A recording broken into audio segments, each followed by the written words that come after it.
नमस्कार, मैं रंजीत चौहान, आप देख रहे हैं ए न्यूज़ टुडे। उत्तर प्रदेश की राजधानी लखनऊ में दिन दहाड़े मुख्तार अंसारी के शूटर जीवा की हत्या कर दी जाती है और वो उस समय होता है जब सामने जज साहब बैठे होते हैं, आसपास पुलिस के जवान बैठे होते हैं, वो पुलिस के जवान जिन्हें इनकाउंटर स्पेशलिस्ट कहा जाता है। लेकिन इन्हीं जवानों के बीच में कोई आता है और जीवा को ठोक कर चला जाता है और पुलिस तमाशाबीन बनकर देखती रहती है। ऐसा पहली बार नहीं हुआ है साहब, ऐसा पहली बार नहीं हुआ, इससे पहले भी कई बार हो चुका है। उत्तर प्रदेश पुलिस की पोल कई बार खुल चुकी है। अतीक अहमद के मामले में भी आपने गौर से देखा होगा। अतीक अहमद के आसपास 20-25 पुलिस वाले मौजूद होते हैं, सबके हाथों में AK-47 होती है, लेकिन उसके बावजूद 3 लड़के आते हैं और अतीक अहमद और अशरफ अहमद को ठोक कर चले जाते हैं और पुलिस तमाशाबीन देखती रहती है। वैसे तो कहा जाता है कि यूपी की पुलिस जो है बहुत माहिर है इनकाउंटर करने में, अपनी बंदूकों को चलाने में बहुत माहिर है, लेकिन उस समय बंदूकें क्यों खामोश हो जाती हैं साहब? जब कोई अपराधी आता है और मार कर चला जाता है, उस समय क्यों खामोश हो जाती हैं? सवाल तो खड़ा होता है, सवाल खड़ा होता है उत्तर प्रदेश के शासन पर, सवाल खड़ा होता है उत्तर प्रदेश की पुलिस पर, सवाल खड़ा होता है सिस्टम पर, क्योंकि ऐसा सवाल खड़ा होना लाजमी है, क्योंकि सरेआम कानून की धज्जियां उड़ाई जा रही हैं, लॉ एंड ऑर्डर की धज्जियां उड़ाई जा रही हैं। तमाशा बना दिया गया है लॉ एंड ऑर्डर को। जहां न्याय होना चाहिए वहां न्याय होता है, न्याय के मंदिर में खून की नदियां बहाई जाती हैं। सामने जज साहब बैठे होते हैं और फैसला कोई और कर चला जाता है। बंद कर दीजिए कोर्ट को, बंद कर दीजिए न्यायालय को, जब अगर फैसला बाहर ही होना है।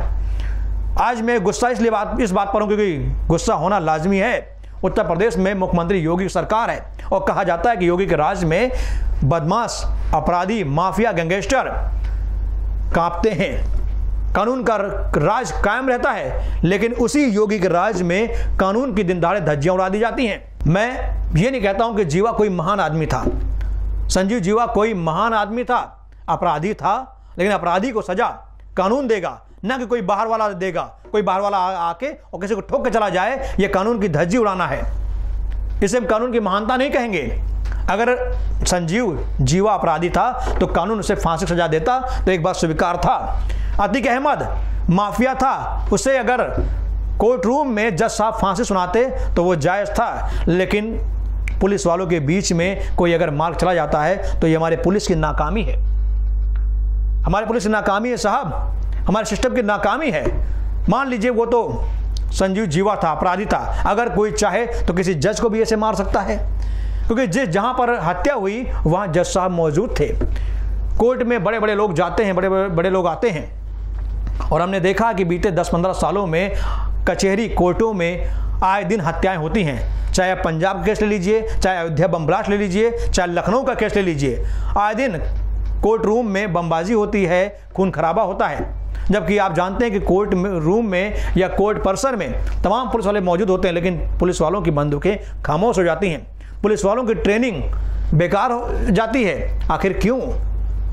हमारे सिस्टम को, हमारी पुलिस को इतना मुस्तैद बनाना चाहिए ताकि कोई भी कहीं भी चाहे तो चाह कर भी कुछ ना कर पाए, किसी के मंसूबे कामयाब ना हो। हमारे पुलिस का डर बदमाशों में होना चाहिए। और सबसे बड़ा सवाल है कि जिसने संजीव जीवा की हत्या की है उसके हाथ में कहा जाता है कि लगभग 5 से 7 लाख की पिस्टल उसके हाथ में थी। आखिर इन मासूमों के हाथ में इतनी महंगी पिस्टल कौन दे रहा है? कौन इन्हें हथियार मुहैया करा रहा है?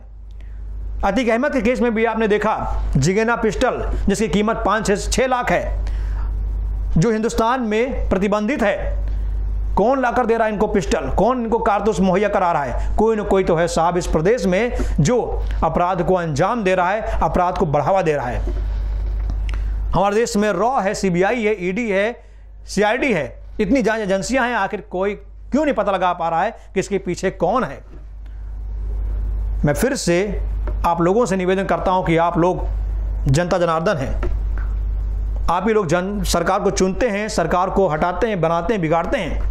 आप सरकार से सवाल करिए कि उनकी सुरक्षा की जिम्मेदारी सरकार की है, सरकार कब तक उनकी सुरक्षा की जिम्मेदारी निभाती रहेगी, कब तक ऐसे सुरक्षा का माहौल उड़ाती रहेगी? कहीं भी कुछ भी हो जाता है, मर्डर हो जाता है, बेटियों को बलात्कार हो जाता है, आखिर पुलिस का खौफ अपराधियों में क्यों नहीं है? पूछता है न्यूज़ टुडे, बार बार पूछता है न्यूज़ टुडे कि आखिर अपराधियों में पुलिस का खौफ क्यों नहीं है? होना चाहिए साहब। जब तक पुलिस का खौफ कायम नहीं होगा तब तक कानून का राज नहीं आएगा। बड़ी बड़ी बातें करने से, संसद में, विधानसभा में बड़ी बड़ी डींगे हाँकने से लोकतंत्र नहीं आता है। विश्वगुरु भारत नहीं बनेगा। विश्वगुरु तभी बनेगा जब लॉ एंड ऑर्डर कायम रहेगा। जब देश में शांति रहेगी, सभी धर्मों का सम्मान किया जाएगा, सभी मजहब एक साथ खड़े होंगे, हिंदू मुस्लिम एकता की बात की जाएगी, तब देश विश्वगुरु बनेगा। वरना देश का माहौल ऐसा ही है, अपराधी उड़ाते रहेंगे और देश के साथ कुछ नेता, कुछ जयचंद, कुछ दोगले लोग खेलते रहेंगे। मेरा आप लोग से निवेदन है कि आप लोग अपनी प्रतिक्रिया जरूर दें। बहुत बहुत धन्यवाद।